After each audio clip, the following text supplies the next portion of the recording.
On Personally Speaking this week, my guest is Paula Faris, an award winning journalist. Please stay with us.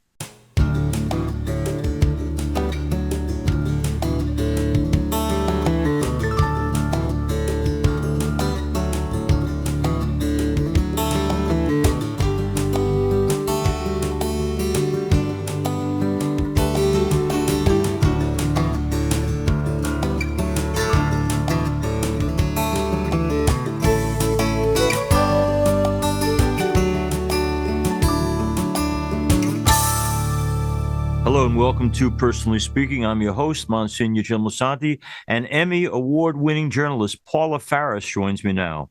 For almost a decade, Paula worked at ABC News, where she co-anchored Good Morning America Weekend, co-hosted The View, and launched the podcast Journeys of Faith with Paula Faris. She has reported on everything from politics, news, and entertainment to sports and faith. Paula is also the founder and leader of Carry Media, an organization that champions, advocates, and celebrates working mothers through content, resources, and storytelling. She's written a new book called You Don't Have to Carry It All. The subtitle is Ditch the Mom Guilt and Find a Better Way Forward, in which she reveals what it would be like to give moms the support they need and deserve. Paula is married to John, and together they're the parents of 3 children, Caroline, Landon, and JJ. She's here with us today to talk about being a working mom and the faith and values that matter the most to her. Joining me now, I'm so pleased to welcome to Personally Speaking, journalist and author, Paula Faris. Paula Faris is our guest here on Personally Speaking. We're talking about her new book, which is You Don't Have to Carry It All. And I got to ask you, right at the outset, a very big theme of the book is mom guilt. What is mom guilt? Talk to the celibate priest and tell me, what's mom guilt? I love you just came in hot with that question. Yes. So the book is You Don't Have to Carry It All. The subtitle is Ditch the Mom Guilt and Find a Better Way Forward. Mom guilt is essentially feeling like you're never enough. There's this unrealistic expectation to be this perfect mother, and you're never enough. And sadly, it's a phenomenon that's very common in America with American moms. You don't really find mom guilt elsewhere because moms already are working hard globally. They don't have a choice but to work. They have great infrastructure. The societal attitudes about children are so much different than they are here in America. But the societal attitudes and other globally is typically it's I am my brother's keeper. We're all part of this system to raise these children and raise these families, because we know families are the bedrock of our country, and then there are societal and policies that will support family. But here in America, we don't really have a lot of support at a societal level. The attitude is your kid, your problem, right? We don't have a lot of policies in place. And so there's this expectation that we just have to be this perfect mom. And sadly, again, it's an American phenomenon. 90% of American moms are feeling some level of it. Working moms are really feeling it because they feel like I should be home. But you know what? That's something that globally mothers don't even have a choice but to work, and they take a lot of pride in working because they have to. Paula Faris is our guest. Paula, Katharine Hepburn, the wonderful actress, Yes. had an autobiography, and she talked about why she had never become a mom. And she said, the honest answer is, I am a selfish person, and I could not imagine pouring myself out for children. I mention that because she was a professional in the workforce. You are a professional in the workforce, but you made a decision not once, twice, but 3 times to bring forth life. I got to ask you, did you ever seriously consider that my career is so important to me that I will skip the child bringing? No, but I will say, like, I wanted kids, but the reality is, young women today, or women in general that want to have children, they're looking at it and they're like, I don't know if I want to become a mother, because there's very real, it's not just anecdotal evidence, it's real evidence that once you become a mother in America, there's something called the mom penalty. You're passed over on promotions, you're not deemed a viable leader, you are paid less. Mothers are paid 70 cents on the dollar compared to fathers. For mothers of color, those numbers are even lower. So you have a lot of young women that are like, why do I want to do that to my career? And often in America, you have to choose between kids and career. But my thing is, like, I really want to bolster what it means to be a mother and the value in that, and celebrate it rather than scrutinize it. Because at the end of the day, yes, we need celibate priests and we need single women, but we also need families. We need mothers, because if we don't continually have kids, we don't have a society and we don't have a labor force. So pour into families, pour into mothers, because at the end of the day, again, if if we don't have kids, we don't have a labor market. And if we don't have laborers, we're going to have economic crisis. So don't punish us for becoming mothers. Celebrate it rather than scrutinize it. But yeah, it's a sad reality that we're paid less, valued less, and scrutinized more once we become mothers. Paula Faris is our guest. Paula, you identify very Mhm. openly as a Christian woman. I ask you that because um, I'm intrigued by always family of origin.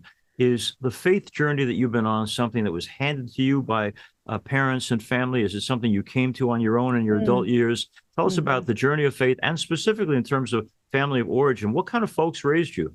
Yeah, so you'll love this. I was born into a Catholic family. Oh, So I okay. had my first communion. My parents both were both staunch Catholics. So when people ask me this question, like believe I am a sinner saved by grace. I believe in Jesus Christ with my whole Right. heart. And, he has, redeemed me through grace. So I say I'm a Christian mutt, raised Catholic. We left the Catholic Church and joined the Lutheran Church. So I had my first confirmation in the Lutheran Church, my first communion in the Catholic Church, and then I went to a Baptist high school. Okay. Okay. And then I went to a Bible college, which was more like Southern Baptist. But the common denominator, you'll also love this, Father. My parents became Christians out of the charismatic Catholic renewal back in the 70s. Right. I don't know if you remember, there's that Sure. movie out, Jesus Revolution, but like, Uh-huh. yes, and things started, but there was a charismatic Catholic renewal. My parents started going to what was called Morning Star Christian Community in Jackson, Michigan, where I was born and raised. So we had our respective churches, which for us, it was the Catholic Church. And for other people that attended Morning Star Christian Community, might be Episcopalian or Baptist or Lutheran, Okay. whatever. So we went to our respective church Sunday morning, and then Sunday night we went to the YMCA and we had a praise and worship service. So, and it was very charismatic and very Pentecostal. And then Saturday nights we had small groups or what we called households. So it didn't matter your denomination. We all came just to, as believers. Mm-hmm. But it was very, very charismatic. So I've seen it all. You sure have. I know Yeah, yeah, yeah. we'd fight over a lot of things in the Christian realms in a lot of denominations, but At as the end long of as the at day, the end of the day, do you know that Jesus Christ, have you right. accepted the Lord Jesus as your savior? Do you know he's the only way to heaven? So, And are this you is living for him? one priest who's not thrown by. We've had not only people of every denomination on, but I like Right. to have occasionally people who have no faith or people who are Hmm. agnostic or atheist. We had the We can learn wonderful. from everybody. We We can can learn learn from from everybody. everyone. We had the actor Ed Asner on, wonderful guy, and but as he was Great. on our show, he was just about to turn 90. And I said, Mm. Ed, it says in Wikipedia you call yourself a Jewish atheist. So I'm just wondering, like, as you're 90, are you still an atheist? And he said, the closer I get to the end, the more I hope you people are right. And, and I hope That's we're right true. too. I think we Yeah. are, but I will say, like, so this book is very mainstream. It's about how we can give working moms the support they need and deserve, and it's like really a roadmap for a better way forward of working and momming, and then how corporate America needs to value us as mothers first, how men can join the conversation. But one of the chapters, again, a mainstream book, I dive into how certain cultures and traditions and faiths diminish the roles of women, mhm. and so I interviewed theologians, pastors, ministers, sociologists, and that was a really freeing chapter for me to write, Father. But really, it was painful because I do think there are certain denominations of Christianity that do a really good job of putting women in their place, and that's not how Jesus No, was. no, no. Well, now let's talk about your particular being a mom. Have you Hmm. figured out with your husband what is the best way, in light of the way you were raised by your Right. parents, how do you pass those values that you treasure onto the children you love? I don't think you just talk about it, you live it and you invite them into the Mm, conversation. I know I've heard, some parents, oh, I want them to make their choice. Well, you also have to give them the tools and you have to give them an option, right? So, like, we're raising our children in a Christian home. If they make a choice down the road, that's fine. But like for me, there's no greater joy than to know that my children are walking with the Lord. I want to raise confident, respectful, kind, God fearing children, right? And the hmm way that I do that is by inviting them into it and not just talking about it, but walking Yeah. that walk, letting my kids know that I'm an imperfect human being. And the only salvation for me is Jesus, right? And Jesus loves flawed individuals. That's what we all are. So inviting them into that process, but it's again, I think for me, it boils down to my dad used to say, all I want is for you kids to love the Lord, and that's what I want for my kids. I want them to be good human beings, respectful, kind citizens, and I want them to love the Lord. So You don't have to carry it all as the book by Paula Faris. Now, let's get into something even more interesting to me. You don't oh, okay. carry this burden of parenthood alone. You made a choice some time ago to marry John. I want to know, Uh-huh. because I do this every weekend, marry people, and I say, okay, now, but tell me, explain in your own words. There are a billion people out there Paula Faris could have ended up with. Why is he the one? Well, he was my college sweetheart. So we have been together since 96. And granted, I think I would be lying if I ever asked myself that question and I didn't and didn't have a good answer to it. I'm like, I don't know why I picked him and he doesn't know why he picked me. But marriage is something worth fighting for. And you know, I truly believe, that God brought us into one another's lives when he did. Some people say, oh, you married young. We were 24, right? Hmm. When we got married, and we have been through some highs and some lows. We were separated, on track for divorce, within the first 5 years of our marriage, and I just Wow. never really had a peace about leaving. Hmm. And I really believe our faith, it is the glue and the rock to our relationship. That's not to say, like, some relationships don't need to continue, whether if they're harmful relationships, right? And some things we just shouldn't put up with. For us, we just had a lot of things to work through. And again, we were young, immature. People will say, "Oh, but you don't know much when you're young. You're changing so much." But my philosophy is, you were always changing and evolving. Like, find somebody that you enjoy. John and I really enjoy spending time together. Um, and we're going on 23 years of marriage. So, but not without its ups and downs. And that's just Right. the reality of it. Anything worth having is worth working hard for. The things that you probably take the greatest amount of pride in life are the things that you had to work really hard at. And the same goes with marriage. Well, there's a great program in the church called Retrovi Weekend to help marriages that go through a hard time to get back on Hmm. track. When you and John were going through the tough time, how did you Hmm. find your way back? We did some counseling, but at the same Okay. time, like, John, I say openly, John fought for the marriage when I didn't want to.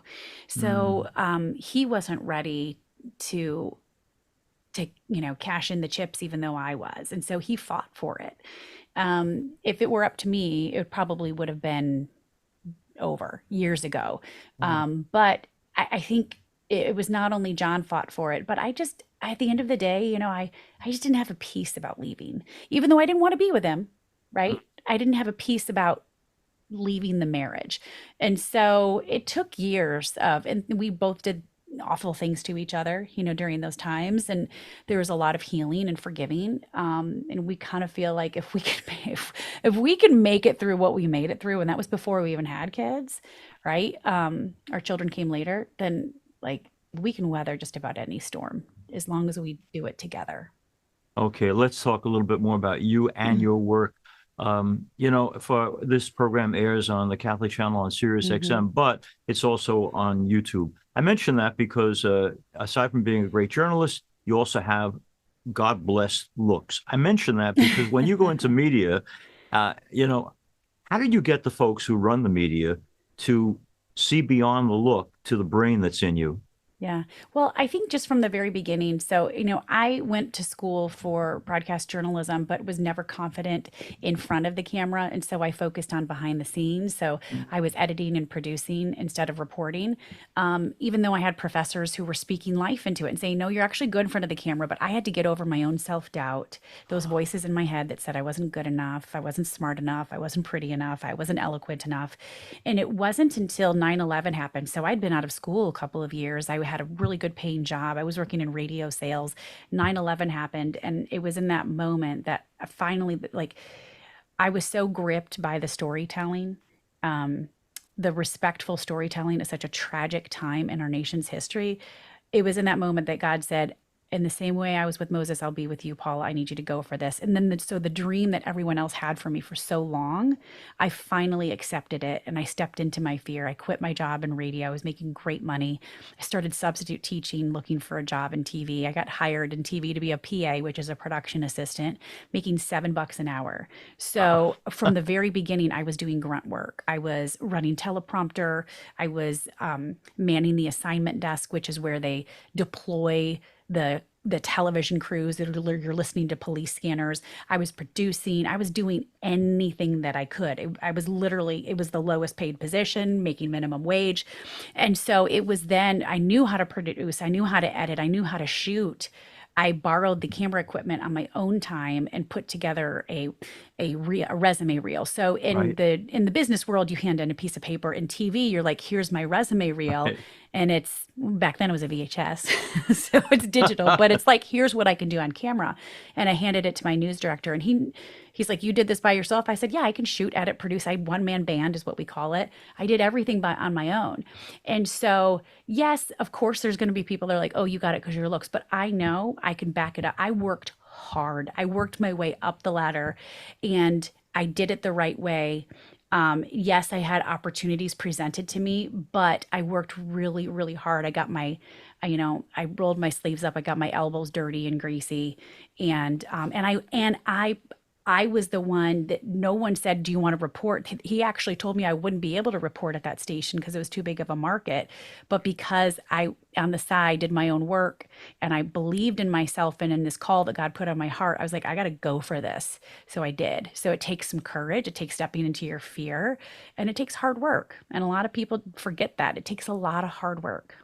Paula Faris is our guest. Paula, I've had the privilege of being a contributor over at Fox News for a while, and the women who work there will Mhm. confide in me often enough that they are very concerned about this problem of so-called ageism. I mention that because while you continue to be this radiant, beautiful woman, nonetheless, we're all of us, if we're alive, we're aging. I just want to know, Yeah. what does Paula Faris do with the reality of aging? Does it frighten you or not intimidate Mhm. you at all? No, I think look, we're going to put out there. If we're going to Hmm. continually put that out there, I think we have to own it. Like, yes, there are double standards. A guy can wear the same outfit every day, Right. and nobody's going to notice. Hey, If I look what remember, I got. see, and when I was in television, like I would get notes. Oh, you wore that last month. Oh, So yes, there's double standards, but I think we have to kind of flip the script and change the narrative. If I'm so scared about getting old, like, no, I'm going to embrace it. I embrace my lines. I'm approaching 50, right? So I'm not who I once was, but I don't want to be who I once was. right, right. I don't want to bounce back to anything. I want to continually move forward, and I want to embrace that, I'm becoming more mature and wiser. And I think it's the way we have to be really careful how we talk about ourselves, especially I have Hmm. a daughter and two sons. And I remember a Yeah. couple years ago, I was like, my daughter floored me because I would, I didn't even know I didn't even know the harmful ways I was talking about myself. Okay. It wasn't like I wanted to harm myself. It was, I would look at photos and I'd say, oh my gosh, look at how young I looked in this photo. Look at how skinny I was. Right. My daughter, okay. And I wasn't doing it like in a feel sorry for me, self deprecating. It's just like kind of how we talk, right. In our society. My daughter picked up a picture of me and she's like, Mom, you look so much better in this photo and so much younger and so much thinner. And I was like, she only Wow. knows to say that because she heard that from me. So Yeah. we have to be really careful how we talk about it and embrace it. And like, there's so many good things that happen with older age. So my skin is gonna not look the same. It shouldn't, right? Right. Right. And that's okay. Embrace it. But talk about it. And I've learned to talk about it in a much more respectful and healthy way because the younger generation, we're feeding them this narrative and this script, and they're gonna Yeah. pick up on that. They don't know otherwise until we start feeding it to them. So Now, Paula Faris is our guest. In Paula's story, she has shared very openly struggles that she went through. And I want to stop there for a second, Paul, to say that mhm. when you talk about getting hit in the head and a miscarriage and pneumonia and the car accident, I found myself wondering, this Christian woman, by the way, as Patricia Heaton once said, I've gone to the Methodist, but the truth is you're a Catholic forever. So, Paula, I'm sorry, you're not getting out. But go back to the bad times. When those bad times happen, um, is your faith so strong that you didn't shake your fist in Oh, God's I face was saying, pissed. okay, No, good. I was angry, but I also knew God was trying to get my attention Yeah. because I had been running from, I was at a point in my career where I think I had so much of my identity was wrapped up in what I did that I didn't know Mm, who I was outside of it anymore. I wasn't, my choices were clashing with my values, all of it. And I could sense God wanted me to pump the brakes a little bit. And I eventually did. I walked away from anchoring GMA weekends and hosting The View, and I stepped into a much less prestigious position just as a general correspondent because I felt like the Lord was calling me out and saying you need to step away from these dream jobs. And I was like, why?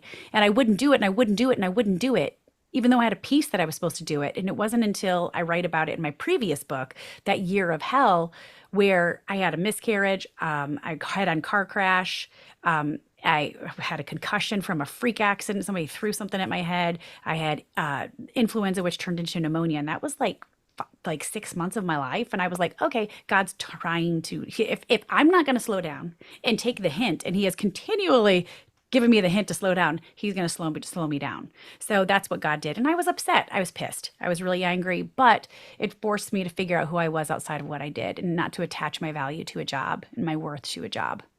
And Paula that's what Faris. gave me the freedom to start Yes. to found Carry Media, which is all Okay. about, carrying the burdens of mothers and carrying the burdens of women because we're carrying so much. So Which it is gave what the me, book is all about, folks. So yeah. we want you to get that Hmm. book. Paula Faris is our guest. She's written a book called "You Don't Have to Carry It All." And I need to ask you about carrying it all. Hmm. One of the things we do carry with us is our background ethnically, and I mentioned that because I was fascinated that Paula Faris is at least Hmm. half background of Lebanese. Now Yes. we had Estelle Parsons, the great actress, on. I said, "You're Norwegian. What does being Norwegian mean for you?" And she said, "It probably feeds the natural alcoholism." But I mentioned that because what does it mean to be Lebanese? The Lebanese culture is all about faith and family and Hmm. food.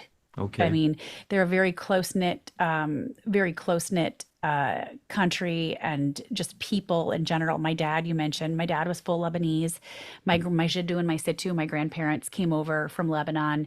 My real last name actually is Shelhoub, but the way that you Okay. would introduce yourself in the old country, when my Jiddu, George Shelhoub, came to America, he introduced himself at Ellis Island and he said, "I am George, son of Faris Shelhoub." Faris was actually my great grandfather's first name. And they said, "You're George Faris." So, like, but that's how you would also always introduce yourself. I would say, "I'm Paula, son of, or daughter of Ed." And, it's like them naming me Hmm. Paula Edward, after my dad. So, but yes, the Lebanese culture is so, oh, I mean, we went to visit our relatives. We have a lot of relatives there, and they will literally give you the shirt off their back. And they don't have a lot, but everything that they do surrounds their family. Hmm. They do everything for family. They live, there's an interdependence, which we don't see in America, which is another reason mom guilt exists. We're trying to do so much more than families that are globally who have this interdependence on family. They have family members living with them. They have community to help out. They ask for help. They're not trying to be a mom martyr. So it's a beautiful culture, and I'm a very proud Lebanese. And now you made me really hungry for some kibbeh and tabbouleh. So, I'm going to end soon, I promise, Paul. But oh, I you're wanted to fine. ask you. No, I just wanted to ask you to me, the most important question. So, this great journalist, smart lady, writes books and wonderfully articulate, and raising the family and trying to be a person of faith. You do all these things, all these wonderful things, and you do answer the question by doing that. Can we have it all? Well, probably not, but we can at least put it in perspective so that we can do it well. But my Hmm. question is, living in the country as we do now, living in the world that we do now, where some days seem to be hopeless, Hmm. as a person carrying all the burdens you do you look at the world and especially our own country and find yourself still a person of hope? Oh, absolutely. But Okay. hope is a choice, right? It's the same. You can look at a glass of water, Father, and you can see half empty or, half filled. So, what are you going to be? You have a choice in the equation. Like gratitude, just choosing gratitude, being grateful for something releases so many endorphins. We have a choice in how we're going to see the world, right? We're all getting that same picture, but it's up to us to choose how we see it. And for me, something that really shifted, you're like, you can't carry it all. No, we can't carry it all. I had to shift my perspective on the way I went about things and failure and all of that. I had to flip the script. I just expect every day to drop a ball or two or three or four. Wow. I Okay. dropped the perfectionism. My friend said, Paula, you're juggling every day. That's what moms do. We're juggling so much. Fathers, we're all juggling a lot in society today. And she said, you have glass balls and you have plastic balls. Don't drop the glass ones because those are going to shatter. Drop the plastic ones because they'll bounce. And it's a plastic ball. It's okay.